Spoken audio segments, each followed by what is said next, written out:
kapatid ko at lalong-lalo ng aking Sexy mommy.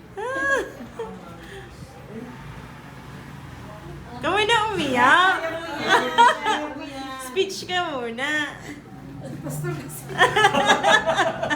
Na-surprise siya eh. Ayaw mo yan. Kumiyak ang paskara ka. Ah. Sa aking pinakamamahal na nanay. Di ba yung kapatid pa ako sa likod eh. Yun. Dumating sa point na hirap sa buhay. Nagdil-dil ng kung ano-ano pwedeng ikayod sa pamilya. Lahat ng mga kaibigan nahiraman ng pera dahil sobrang gipit talaga sa buhay dahil naapektuhan ng pandemic. Ang co-teacher ko ganun din, kaya siya natuloy nag-resign. Sabay kami nag-resign sa isang araw pero siya yung natuloy, siya yung huminto, ako yung natuloy. Nakilala ko yung church September yun. Actually may nasabi na sa amin na parati kami nag-aaway, mag-asawa, araw-araw, ganyan. Alam ng nanay ko, mga kapatid ko. Sobrang tuliro na yung utak ko. Sabi ko, makamamatay na ako sa high blood. Pero hindi sumusuko yung mga pamilya ko.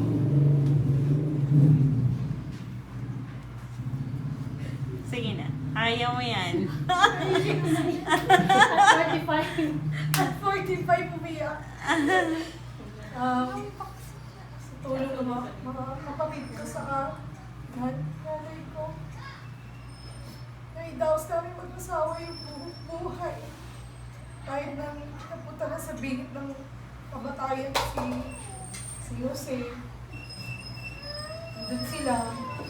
Asawa ng ate ko. Kapatid ko si Gia, si Arlo. Sa kayo. Pamangkin ko. Sila yung pinag-uutan ko. Pumunta daw kami sa church. Hanggang sa tapat ng bahay pala namin yung pupuntahan namin na try mong idulog sa Panginoon si Jose. Di sabi ko, sige, di sabay na rin kami. Dahil mag-asawa nga kami. Hanggang sa naano ko yung preaching, yung natatagos sa bala, sa puso. Malalim si Pastor Joey. Ibang mag-preach. Kumbaga, sa iba, hindi ka tatama dito, tatagusin ka talaga hanggang buto. Ganun na lang ako namula. Hanggang sa si Jose rin, kapag lalabas siya, may times na napapamura kami, sasabihin niya, kaka-church lang natin. Ay, sorry, napamura siya. Ako rin, napamura, sorry. Hindi ganun na yung katuwanan namin sa isa't isa. Hindi hanggang sa nagpatuloy kami, unti-unti, mayroong mga tumulong sa buhay namin. Naputulan kami ng kuryente, hindi kami nagbabayad ng kuryente. Yung mga tumulong sa amin. Grocery, pagkain, lahat. Hanggang sa hindi dapat mapupunta sa abroad si Jose. Dinulog pa rin namin sa Panginoon dito sa church. Hanggang sa unti-unti, bawal daw ang Sinovac na ka-vaccine. Hindi, parang hindi pala makakalis yung asawa ko dahil Sinovac bawal sa ibang bansa. Kasi sinasabi namin ko, Pastor, na hindi po makakalis si Jose kasi Sinovac po siya. Sabi niya, hindi, pag-pray natin. May mga ilang araw na lumabas na yung balita sa Saudi na pwede na daw ang Sinovac na makapunta na abroad. Sabi ko, wow, thank God. Sabi ko, talagang lumilibot talaga sa puso ko yung Panginoon. Hanggang sa, yun nga, nasubukan na naman ako ng panahon. Buong pamilya namin nagka-COVID. Akala ko hindi ako madadama, At November, dinali ako ng COVID. So, lahat ng symptoms na naranasan ko, pinibay ko, sinasabi ng nanay ko, hindi, kaya mo yan. Nag-iisip na pala siya, dali na ako sa ospital kasi hindi na ako natutulog. Hindi na ako makakain. Sinasabi ako na sila, Pastor, si Sis Maricel, kapatid ko, ate ko. Sabi niya, hindi, ano lang yan. Sabi ko, bakit ganito? Nagdadayari ako, nagsusuka ako. Tapos para akong zombie, nagugas ako ng pinggan ko. Kasi inintindi ko lang si Jose na hindi mahawaan. Thank God, hindi siya nahawaan. dinaos ko yung 14 days na COVID. Akala ko katapusan ko na. Hanggang sa biglang nagmilagro na naman ng Panginoon. Kami ay nabigyan na ng ticket si Jose. 1 week before ng quarantine ko, nagbigay na ng ticket yung agency niya. Sabi ko, Mi, aalis na ako sa 26. Hala, quarantine ko November 24. Tapos 26 ka. Sabi ko, oo, Mi. Sabi ko, paano yan? 24, pagkalabas ko ng 25. Isang asikaso lang tayo, tapos ganito. Rapido kami, pati yung kapatid ko, yung ate ko. Rapido kami ng mga bili, kailangan na sa abroad, ganyan. Hanggang sa November 26, nakaalis na siya ng Pilipinas. Sabi ko, wow, salamat kay Lord. Hanggang sa unti-unti, meron nang nangyari sa buhay namin. Isang nakaraos, bilang isang iglap, isang click lang, nakaraos kami ng konti, nagbayad. Hanggang sa, ito na, tinry kong makapaghanda kahit paano dahil ilang panahon na hindi ako naghahanda para sa sarili ko. Sabi ko, sa isang diabetic at high blood na tao, bilang lang ang taon, na, syempre, parang, hindi ko naman sinasabi na, o ganito, isang iglap lang, kumbaga diba? So sabi ko, wag na, bigyan ako mahabang panahon dahil hindi pa yung nanay ko, mga kapatid ko, need din para sa sarili ko, na magkaroon ng ibang trabaho, makaahon. Kaya unti-unti, kay Lord lang talaga. Amen. Ayun, yung nanay ko. Kasunod po yung nanay ko. Ayan, si Mami na.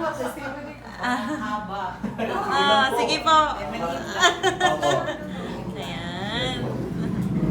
Si Mami naman. Video mo si mama. Ayan. Si Mami naman. Good afternoon sa lahat. Good afternoon po. Isa lang to sa mga blessings ko na Iyak na rin si Mami. na talagang nadamo. Kahit nothing against any religion, di ba? Kahit ano siya, basta ako naniniwala ako na God works in mysterious ways. Yun ang pinapaniwala ako at saka God loves us all. Yun ang Amen. pinapaniwala. Amen. So sa akin, araw-araw, nagba-Bible ako. Before sleeping, after the Bible, nagro-rosary ako. Tapos, pag-isip ko sa umaga, nandun yung aking online mass sa Quiapo. Araw-araw yung years na siya. Years na siya. So, yun yung, kaya hindi naman ako nag-aano sa ibang religion. Katunayan nga, nung nasa school pa ako, nasa office pa ako, umattend ako ng Bible kasi wala namang masama sa Bible study. May natututunan ka, may nadadagdag ka. So yun, inano ko yun sa sarili ko na kahit na Katoliko ako, i-adapt ko din yung Bible study kasi may natututunan. Since wala naman ako natututunan na marami sa church ng tungkol sa Bible, di ba? Very limited lang yung isang binibigay ng pare, gano'n, di ba? Isang verse lang, di ba? So, yun ang ginawa ko. Tapos, itong retired na ako, tsaka, after I lost my husband, lalo naging dedicated ako kay Lord. Tapos, ito na 2 years after. Edi, after the pandemic, kasi nung pandemic, hindi ako na yearly check-up. Meron kasi akong, hindi naman yearly twice na check-up yung mga ECG, the echo, yung chemistry, chem 8, yun. May mga ganun ako. Itong recently lang, meron ako yearly check-up na, kasi nga, na-COVID nga kami lahat eh. So, kailangan na magpa-check up lahat-lahat. So, I had my check-up at St. Luke's. So, nandun na lahat. Dinagdag pa yung carotid, yung sagat, idinagdag pa yung upper abdomen, para ma-check lahat. Yes po. Since ang dami namin iniinom na gamot, tsaka ako yung maintenance ko, ang dami iniinom na gamot. So, ang dami dinagdag. Okay lang, inano ko siya, inabil ko siya, yung sinunod ko yung sinabi ng doktor. Pero, time counting na na-stress sila kasi hindi ko alam kung ano magiging resulta kasi ay ang dami ang umiinom ng gamot. So nag-isip din ako na baka maging positive somewhere, maapektuhan ako. Pero ganun, patuloy pa rin yung Bible ko, patuloy pa rin yung rosary ko, yung online mass ko. Before the test, halimbawa yung ngayon, meron akong ultra ngayon. Basta habang yung ultra ako, while going yung ultra, nagpe-pray ako. To my surprise, nung matapos ng lahat yun, hindi lang surprise talagang totally happy talaga ako. Happy. Pati yung mga anak ko happy. Kasi ang ganda naging positive kasi. Lahat negative, lahat yung test ko. Praise the Lord. Talagang lahat wala sakit, sugar, creatinine, gallbladder, liver, lahat sila nag-negative. Pati yung sa carotid ko, pati yung upper abdomen, sabi nga nung cardio, at your age, mami, sabi niya, minsan may mga tama na sa loob yung mga skeleton ko, sabi niya. Pero ikaw, mami, sabi, ang ganda ng organ mo, sabi niya. Lahat, sabi niya, ang ganda. Sabi niya, pati yung cholesterol mo na every time na mag-test, nasa high risk ako, yung cholesterol ko. Pero ngayon, nag-normal, as in lahat-lahat nag-normal.